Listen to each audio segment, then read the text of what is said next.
Amen. Nous reprenons nos places. Bonjour à tout le monde. Souhaitons la bienvenue à chacun de vous dans la présence de Dieu. Et rendons grâce à Dieu qui nous prête souffle de vie ce matin en nous donnant les mouvements ainsi que l'être. Mais je ne peux m'empêcher aussi de dire un grand merci au pasteur Timothée ainsi qu'à son épouse pour l'invitation, la main d'association. Et sans plus tarder, ce matin, j'aimerais nous inviter à lire 3 textes de la parole de Dieu, 2 de l'Ancien Testament et un 3e du Nouveau Testament. Nous lisons le livre de Genèse au chapitre 6. Notre lecture se fait en 2 temps, verset 5e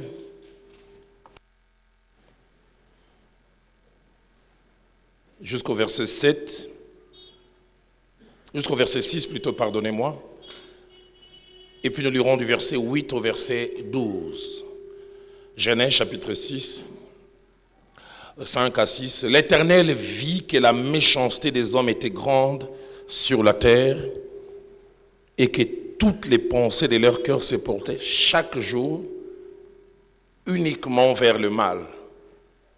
L'Éternel s'est repenti d'avoir fait l'homme sur la terre et il fut affligé en son cœur.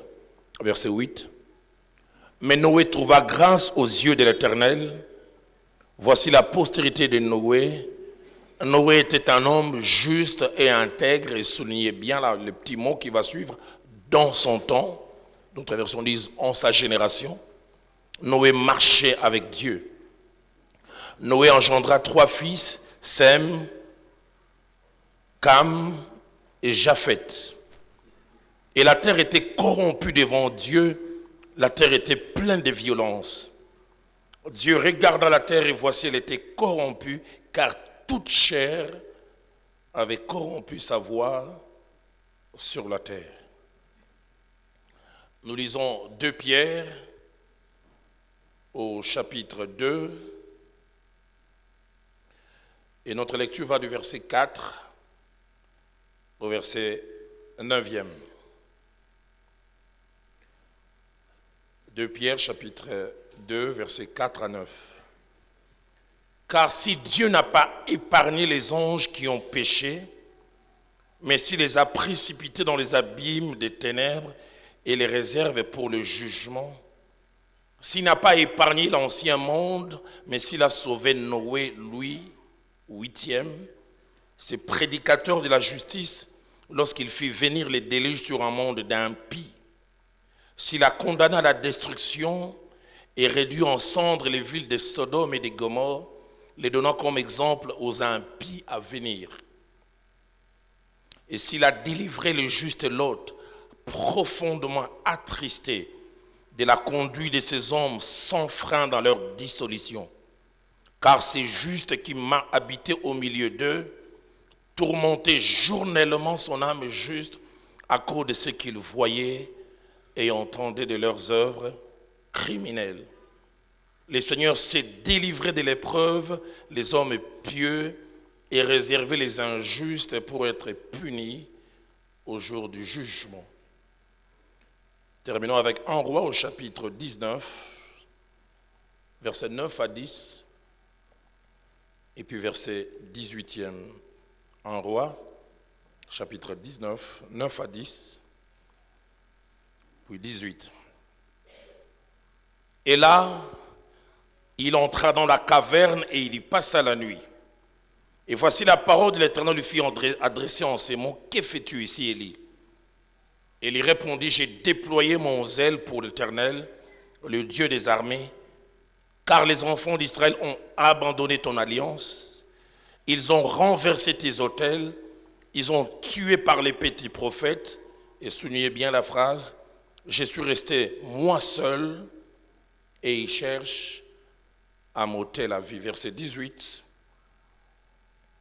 Mais je laisserai en Israël 7000 hommes, tous ceux qui n'ont point fléchi les genoux devant Baal, et dont la bouche ne l'a point baisé.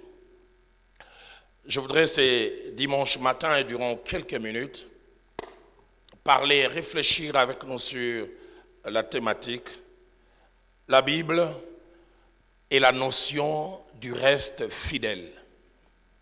La Bible et la notion du reste fidèle. Le reste fidèle est une notion que l'on retrouve tout au long de la Bible, de la Genèse à Apocalypse.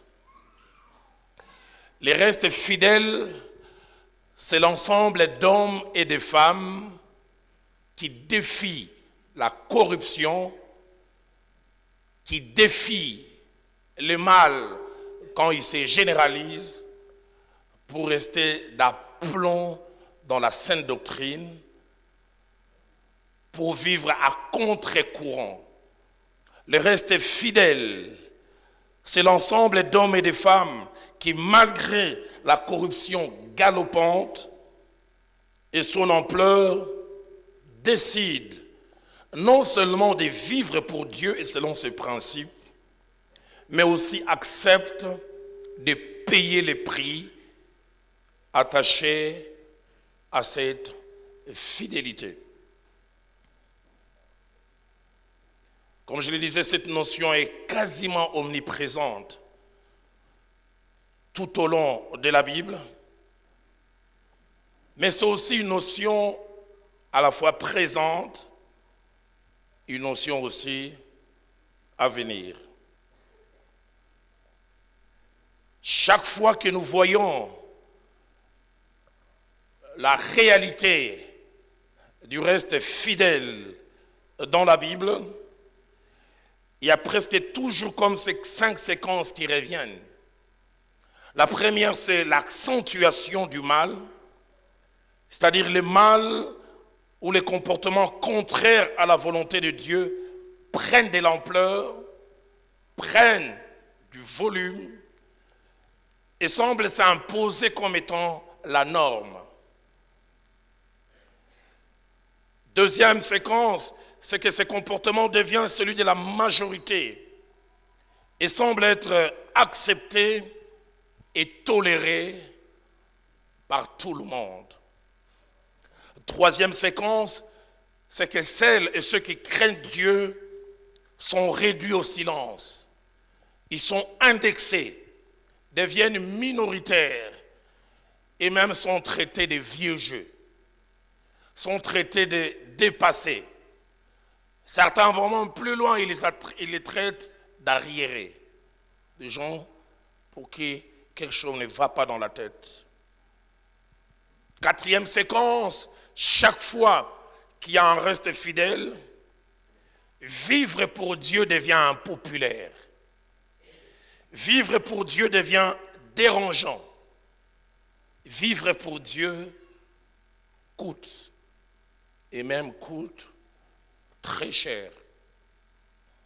Et cinquième et dernière séquence, c'est que des hommes et des femmes par conviction et à cause de leur foi en Dieu décident de faire 3 choses: de garder et de maintenir leurs convictions qu'ils n'ont pas peur d'afficher.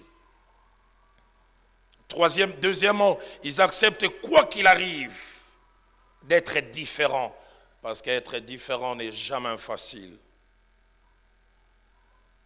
Et troisièmement, ils sont prêts à perdre leur vie pour ne pas être et pour ne pas faire comme tout le monde. Les 3 textes que nous avons lus nous font ressortir en 3 temps différents cette notion de reste fidèle. Genèse 6 que nous avons lu, versets 5 à 6 et 8 à 12, un passage triste à lire, triste à prêcher aussi, nous montre le monde de cette époque au début, mais un monde aussi que l'on peut quasiment comparer à celui d'aujourd'hui. Dieu avait un rêve en créant l'homme Il rêvait d'être en communion avec celui-ci de manière permanente. Et Dieu se rend compte que non seulement l'homme, mais le monde qu'il a créé devient comme un bateau ivre qu'il ne contrôle plus, qu'il ne dirige plus. Ce passage nous en parle en 3 temps. Nous montre que les hommes sont devenus pervers, tordus, se comportent mal. Genèse 5 dit, l'Éternel vit que la méchanceté des hommes était grande sur la terre, très grande. Mais non seulement ça, il y a un comportement qui semble s'imposer et la Bible dit, l'Éternel vit que toutes les pensées, pas quelques-unes de leurs pensées, même pas la plupart de leurs pensées, toutes les pensées de leur cœur se portaient uniquement vers le mal. La version française courant dit, les hommes étaient de plus en plus malfaisants dans le monde. Et les penchants de leur cœur les portaient de façon constante et radicale vers le mal. La version Torbe, traduction écuménique de la Bible, dit la méchanceté s'est multipliée. Et les versets se terminent en disant à la longueur de journée, le cœur des hommes n'était porté qu'à concevoir les mal. N'est-ce pas un peu notre monde à nous d'aujourd'hui? Nous suivons les médias, nous ouvrons la télé, mais nous n'avons aucune idée combien nous sommes à un tournant. À un tournant. Il y a ceux qui sont derrière ce qu'on appelle les nouvel ordre mondial, qui a comme principe 2 verbes, défaire et faire. Quand ils disent défaire, ils veulent tout détruire. Qu'est-ce qu'ils veulent détruire? Tout ce qu'ils appellent la civilisation judéo-chrétienne, basée sur la parole de Dieu. Il faut tout détruire. Et en voulant détruire, ils amènent à une notion, il n'y a plus de mal absolu, il n'y a plus de bien absolu. Le bien, ça dépend de chacun. Ils essayent d'imposer des choses. Il y a quelques jours, j'ai suivi les médias, j'ai dit, je rêve ou quoi? Dans un pays dont je ne vais pas citer les noms, et on dit désormais à l'école primaire, les enfants qui ont 5-6 ans, on va leur apprendre 2 choses. La première, c'est qu'il n'y a pas une seule orientation sexuelle, vivre homme et femme, mais il y en a plusieurs. Il ne faut pas imposer aux enfants, il faut les laisser faire leur choix. Et on leur montre aussi qu'à partir de 5 ans, on commencera à expliquer aux enfants tout ce qui est attaché à la sexualité. C'est quoi les rapports sexuels? C'est quoi la masturbation? C'est quoi toutes ces choses? C'est pour cela que j'aime certains pays, avec leur progrès scientifique, tous les conforts. Mais je préfère l'Afrique. Avec notre pauvreté, on a quelques richesses morales. Je suis arrivé un jour en Amérique du Nord et j'étais étonné. Débat au Sénat américain, on était en train de discuter en disant le sexe n'est plus le sexe physique. Le sexe est désormais le sexe psychologique. Il y a toilette d'hommes et toilette des femmes. Si tu veux aller dans les toilettes des femmes, tu n'as pas forcément besoin d'avoir un sexe de femme. Si tu peux être un homme, mais psychologiquement tu te sens femme.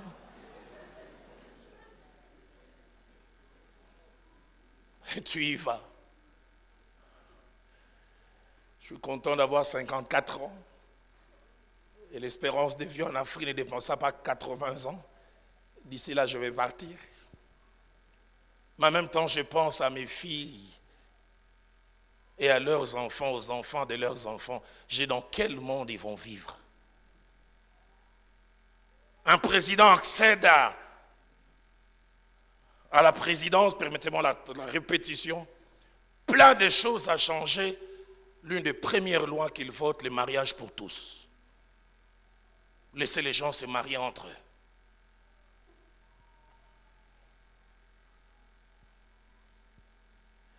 La première fois j'étais dans un métro, je vis les hommes s'embrasser entre eux, c'était dégueulasse. J'avais envie de cogner quelqu'un. J'ai dit Baroukangangaï.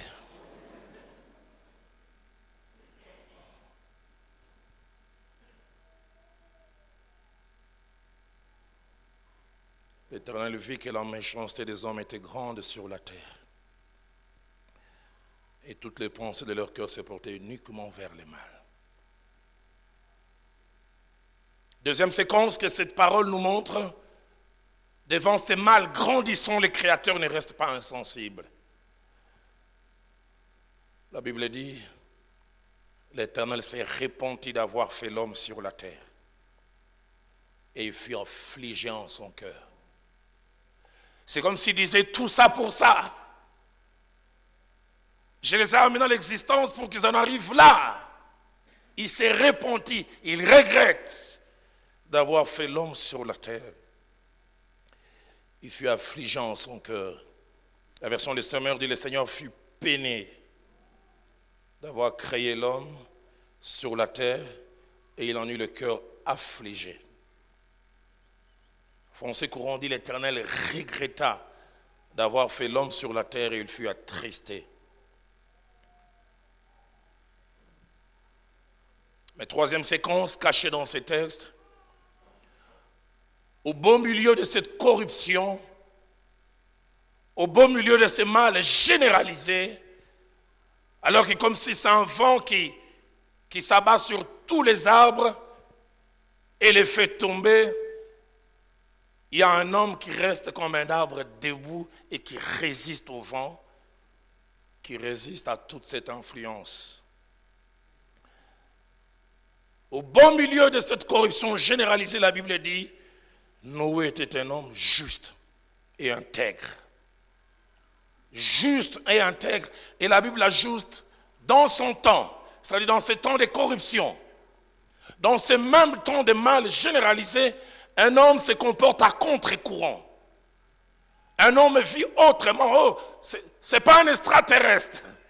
C'est un homme ayant la même nature, soumis aux mêmes tentations, mais qui se comporte différemment. Noé était un homme juste et intègre dans son temps. Et les versets se terminent en disant, Noé marchait avec Dieu. La version Nouvelle Bible seconde dit, parmi les hommes de son époque, Noé est un homme juste. Il fait ce qui plaît à Dieu. Il suit les chemins de Dieu. Français courant dit, il vivait en communion avec Dieu. La version Taube dit, il suivait les voies de Dieu. Et là, ressort déjà une vérité profonde que j'ai envie de crier. Que la majorité peut se tromper et la minorité peut avoir raison. Une deuxième vérité que je voudrais encore crier, c'est qu'on n'a pas besoin d'un monde propre pour être propre. On peut être propre dans un monde sale. Mon pasteur, l'effet Jacques-André Verneau, disait ceci, seul un poisson mort est entraîné par les courants, mais un poisson vivant peut voguer à contre-courant. Tout le monde va à gauche, moi je vais à droite. Frères et sœurs, je l'ai dit anticipativement avant d'arriver à la fin de mon message. Les jours présents et les jours futurs sont des jours où nous devons faire des choix. Et même des choix impopulaires.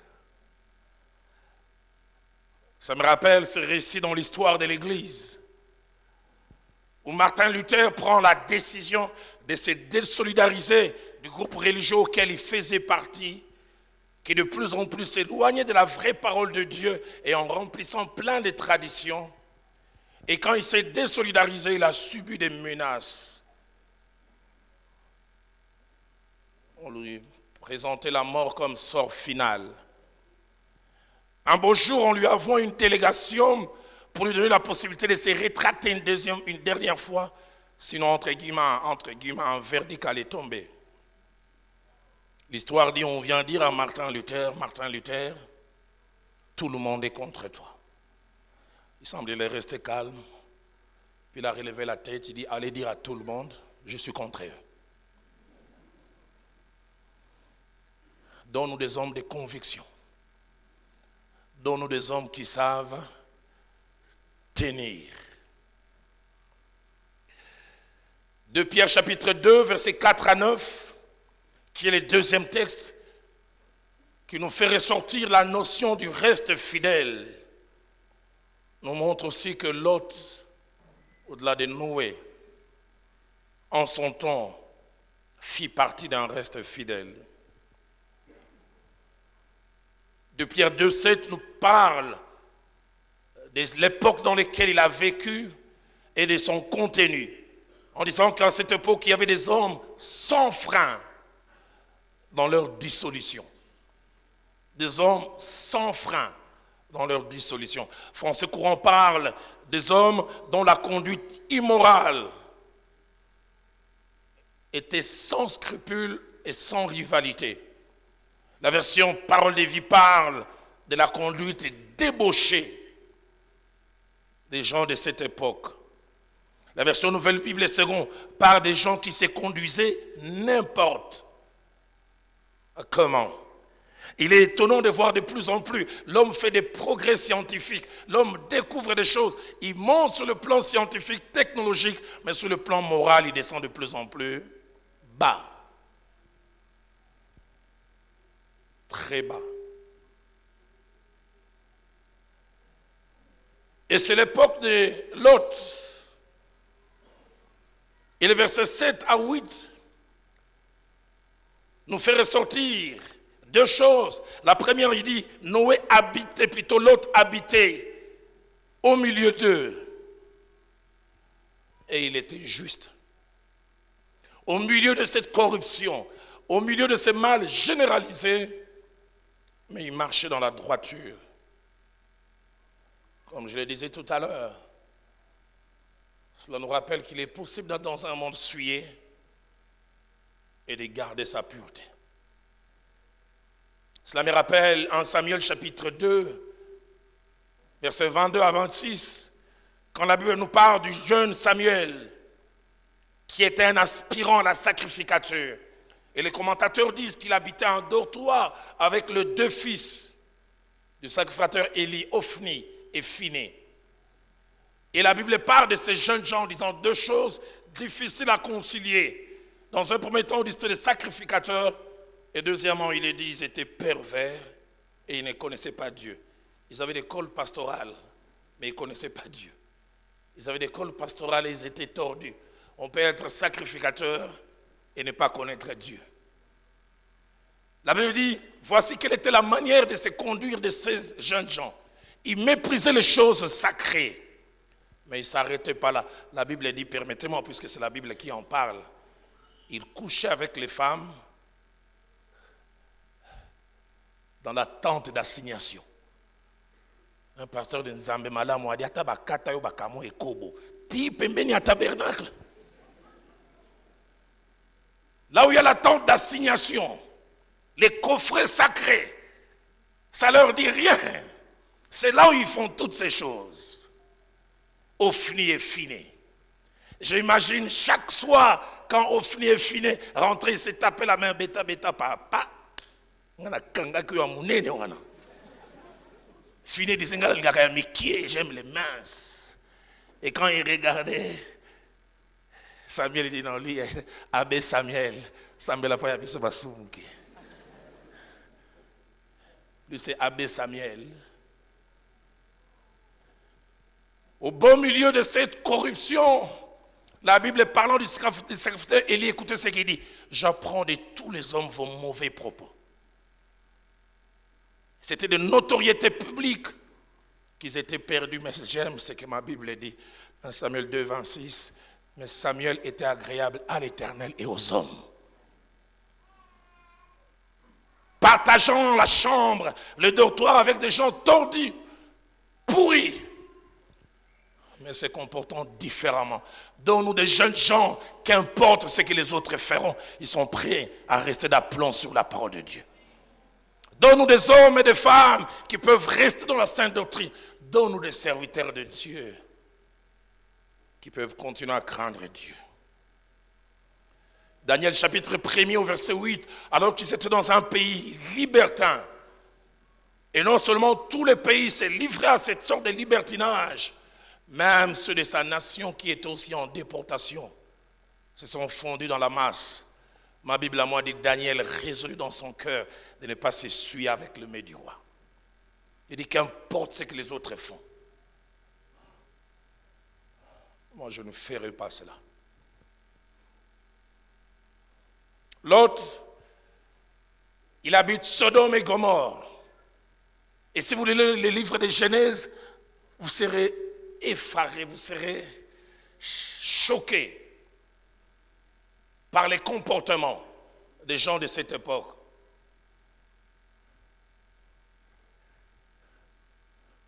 C'est du reste de là que vient cette déviation sexuelle. Je n'aimerais pas citer les noms ici. Sodome, vous connaissez la suite.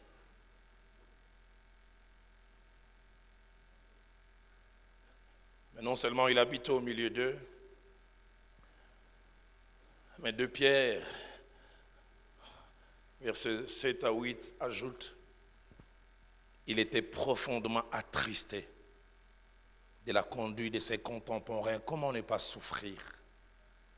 Comment ne pas être attristé? Et le verset se termine en disant, il tourmentait journellement son âme juste à cause de ce qu'il voyait et entendait. Juste, j'aimerais nous dire, les jours qui sont devant nous sont des jours de tourment. Des tourments. Des tourments. Profondément attristés.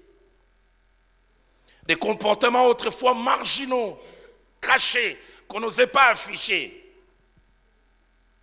deviennent normaux et dans certains pays sont coulés en loi.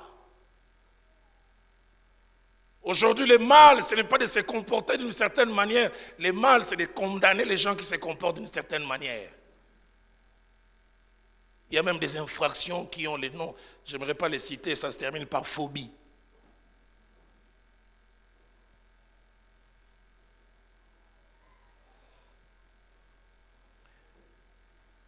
De Pierre 2 se termine pas avec un sentiment de défaite. J'aime comment ce passage se termine au verset 9. Il est dit, le Seigneur s'est délivré de l'épreuve, les hommes pieux. Il sait le faire. Français courant dit, il sait garder ceux qui sont attachés à lui. Parole de vie dit, il sait mettre de côté ceux qui lui sont fidèles. Troisième texte qui nous parle d'un reste fidèle,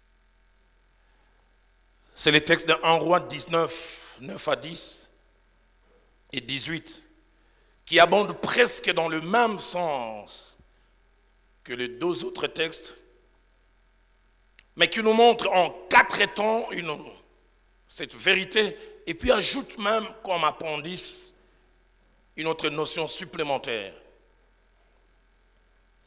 La première des choses, à l'époque du prophète Élie, le mal aussi s'est généralisé.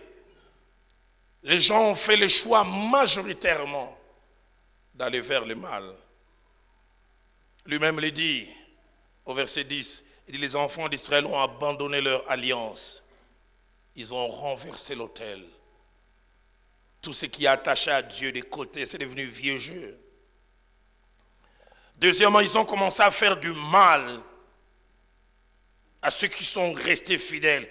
Ils ont tué par l'épée les prophètes. Il faut réduire au silence ceux qui veulent vivre différemment. Il faut éliminer ceux qui par leur vie veulent montrer que c'est possible de vivre différemment. Et troisièmement, Non seulement que Élie fait le choix de marcher avec Dieu, mais il se sent tout seul. J'aimerais nous le dire, les jours qui viennent, nous nous sentirons de plus en plus tout seuls. Il dit, je suis resté moi seul. Vous qui avez besoin d'une foi, qui a besoin des voisins pour être encouragés, les jours viennent, vous n'aurez pas besoin d'être encouragés, vous ferez les choix seuls. Vous n'aurez personne pour vous acclamer. Je suis resté moi seul. Mais non seulement qu'il est resté seul, quatrième chose, la conséquence de son choix, comme son choix dérange, et son choix montre qu'il est possible de marcher différemment, il dit, il cherche à m'ôter la vie. Il veut montrer, voilà le seul style de vie. Parce que la présence d'Élie montre qu'il est possible dans la corruption de rester debout. Mais la notion supplémentaire que ce texte nous apporte, c'est qu'il arrive des fois que les fidèles, nous sommes des myopes. Nous souffrons de myopie spirituelle. Nous avons l'impression d'être les seuls à craindre Dieu. Alors qu'Élie dit, je suis resté moi seul. Dieu lui dit, non, tu te vois seul, mais vous êtes plusieurs. Disséminés, vous ne vous voyez pas. J'aimerais dire à quelqu'un, dans ce monde corrompu, il y a 7000 que Dieu s'est gardé. Qui ne se voient pas, qui ne se connaissent pas, mais qui sont là bien présents. Élie, la corruption n'est pas si générale que tu le penses. Il y a des gens disséminés. Et je pense qu'Élie a dû être étonné. Il y en a 7000.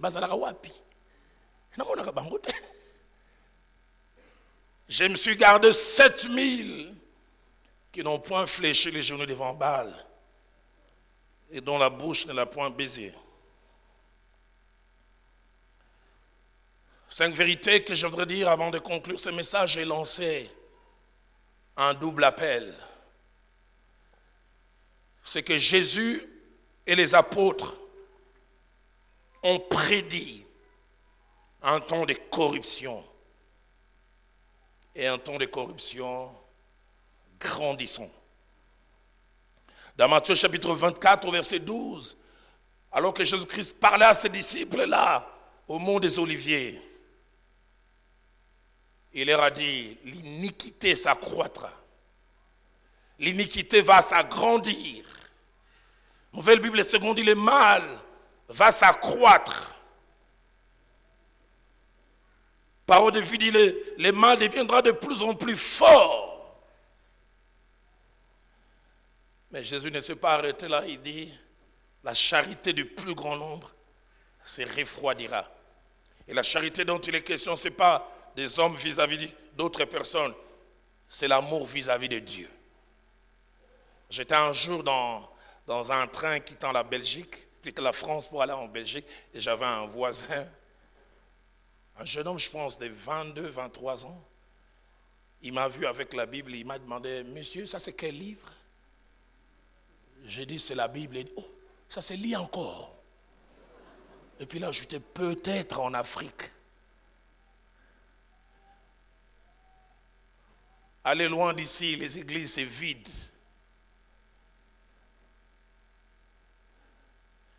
La charité du plus grand nombre se refroidira. Et ce qui m'étonne,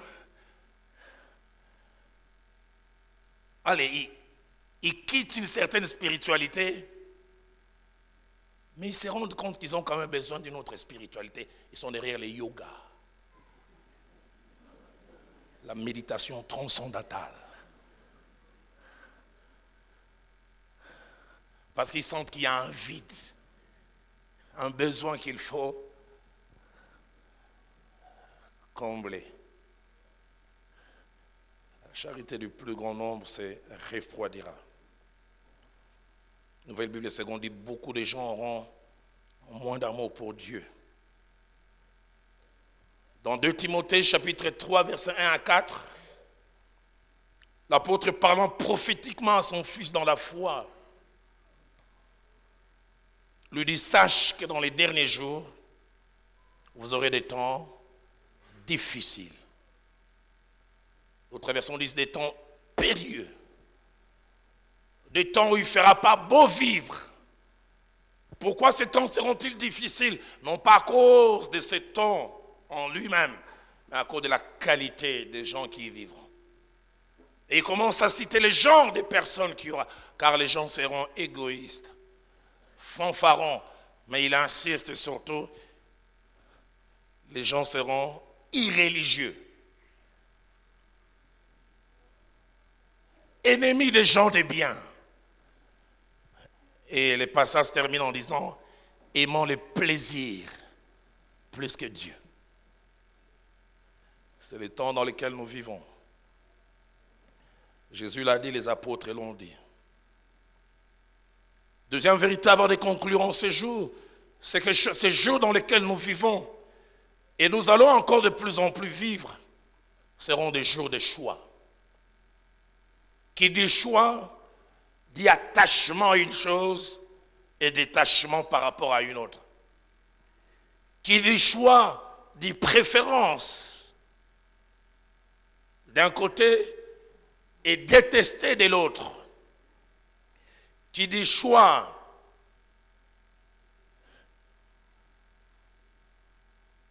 dit montrer son point de vue et l'assumer.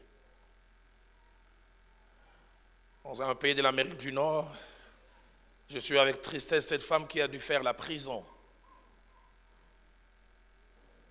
parce qu'elle était représentante de l'État, officier de l'État civil, et dans cet État, ça a été coulé en loi, il faut célébrer toutes sortes de mariages. Et ces jours-là se présentent devant elle les gens qui ont une orientation contraire à ses convictions et dit je ne fais pas. Et on l'a amenée en justice. Elle a fait la prison. Les jours qui sont devant nous sont des jours de choix. Sinon tu diras Nzambe na usala kaka mais yobi kana banga kayo. Mais sali kaka pour tout ça mubeko. Je te crains, mais je fais simplement parce que la loi le dit. Des jours de choix. Dans Josué 24, verset 15, en un temps de corruption, où Israël était devenu comme un clochard, un pied dedans, un pied dehors, un homme courageux, comme on en a besoin encore aujourd'hui. Josué s'est levé. Il a fait cette déclaration ponctuée par une prise de position. Il dit, si vous ne trouvez pas bon de servir l'Éternel, choisissez aujourd'hui qui vous voulez servir. Ou le Dieu que servaient vos pères au-delà du Jourdain, ou le Dieu des Amoréens. Mais j'aime comment il termine. Moi et ma maison, nous servirons l'Éternel. Des jours de choix. Qu'allez-vous choisir, jeunes gens? Qu'allez-vous choisir, jeunes filles? Qu'allez-vous choisir, hommes? Qu'allez-vous choisir, femmes? Homme de Dieu, homme d'église, qu'allez-vous choisir? Je suis allé dans un pays scandinave où je devais prêcher. Le pasteur m'a pris à l'écart et dit, Roland, on n'est pas en Afrique, il ne faut pas prêcher contre les péchés ici. S'il faut prêcher l'amour des fleurs, de la nature, on aime Dieu en aimant les fleurs. Sinon tu vas choquer les gens. Je lui dis, si tel est le cas, je ne prêche pas.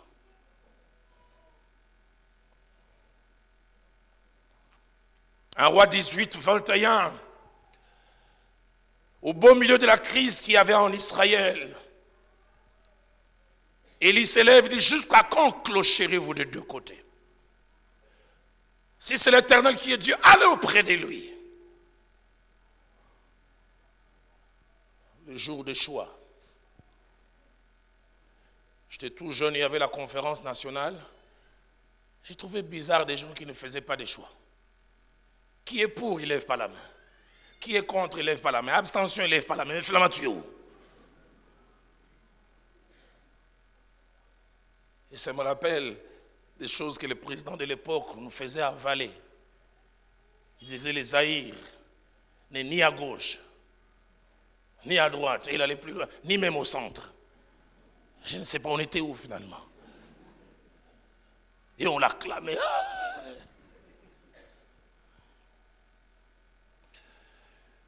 Deutéronome 30 au verset 19. Moïse s'élève parlant de la part de Dieu et dit: j'ai mis devant toi la vie et la mort, la bénédiction et la malédiction. Mais puis il dit: choisis la vie, afin que tu vives.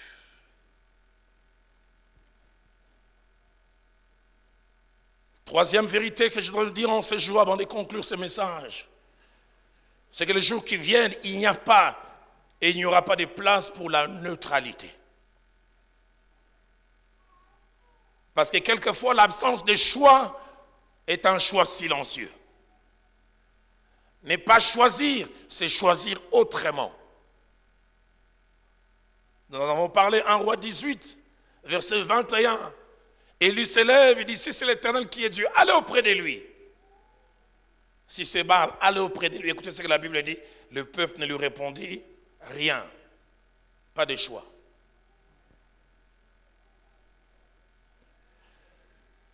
Quatrième et avant-dernière chose que je voudrais dire,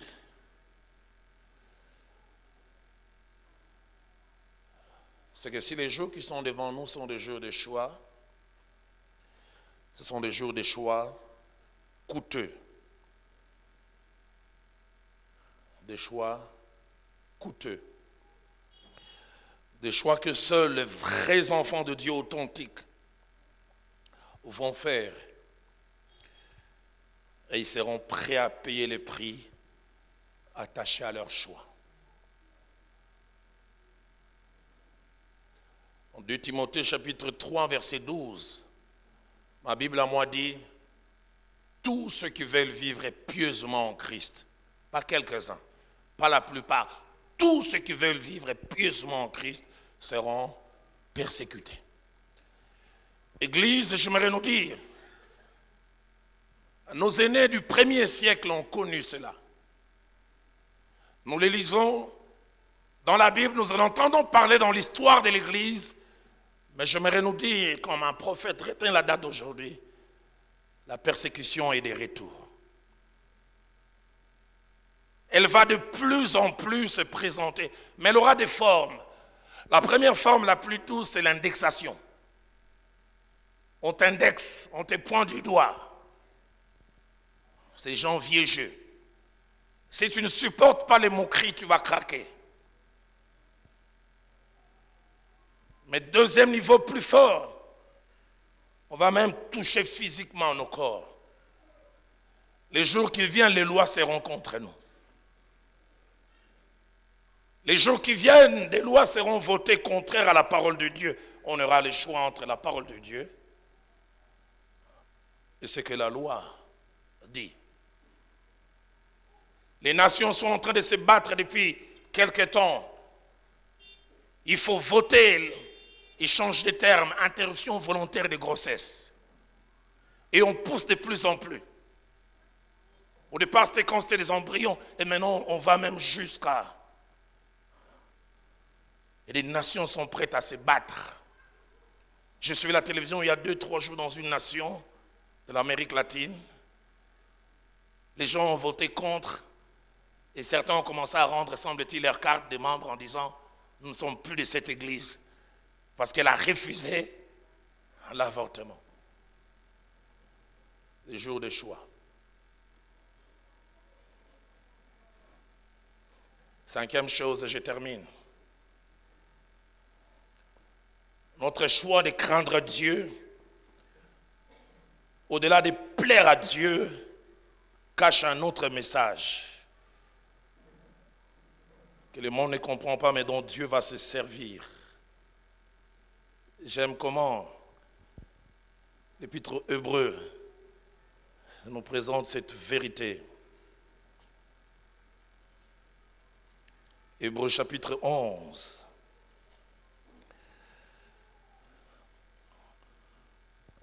Au verset 7e, la Bible dit: c'est par la foi qui est divinement averti des choses qu'on ne voyait pas encore et saisi d'une crainte respectueuse, Noé construisit une arche pour sauver sa famille. Et soulignez bien la phrase, c'est par cet acte qu'il condamna le monde de son époque.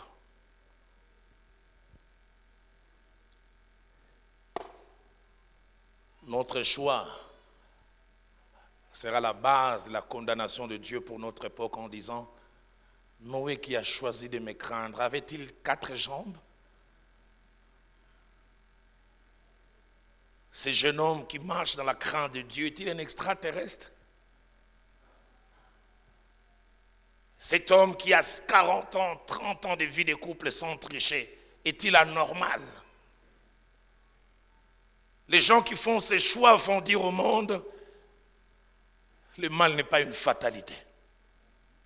Il est possible d'être différent. Si lui l'a été, tu peux l'être aussi.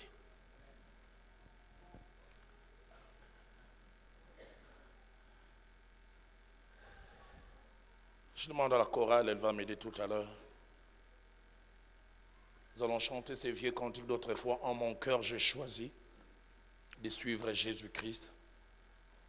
J'aime la strophe qui dit, si mes amis s'en vont, qu'importe, moi j'irai. En mon cœur, j'ai choisi. On se retrouve dans l'ex-URSS, fermé à l'évangile. Et des jeunes gens venaient dans un sous-sol chaque soir, prier, célébrer Dieu. Ils étaient au nombre de 10. Ce soir-là, ils devaient prendre leur 1h30 de culte. À peine chantaient-ils 30 minutes après. Ils entendent à la porte, irruption de la police.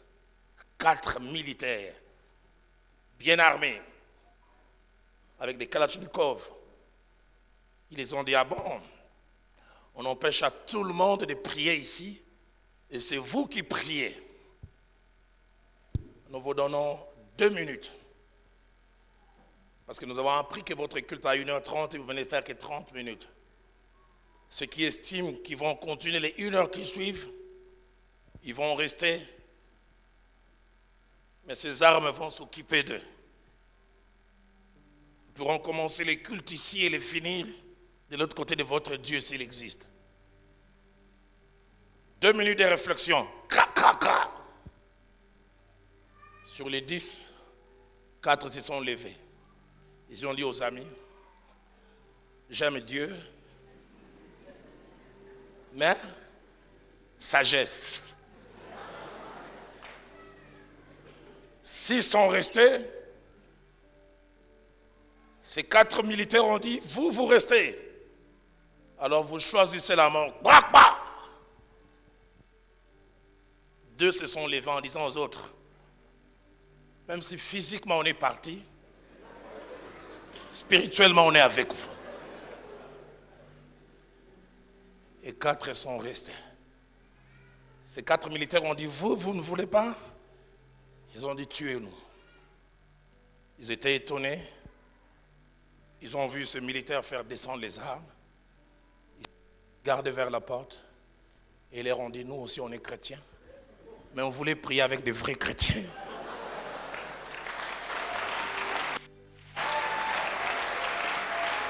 Où sont les vrais? Où sont les vrais? Ce matin, je lance un double appel. As-tu fait le choix d'accepter Christ comme Seigneur et Sauveur et dans ce monde corrompu, tu as décidé d'être parmi les restes? Si c'est le cas, tu vas te lever avec moi en disant, Seigneur, je fais ce choix et je vais y rester encore. Deuxième appel, tu es clopin. Tantôt un peu dans le monde, tantôt un peu dans les seigneurs. Et ce dimanche matin, tu veux dire, je ne veux plus être neutre. Je vais assumer ma chrétienté. Je suis prêt à payer les prix les plus forts, quoi qu'il arrive. Alors que ce cantique monte, tu élèves tes mains et ta voix avec moi.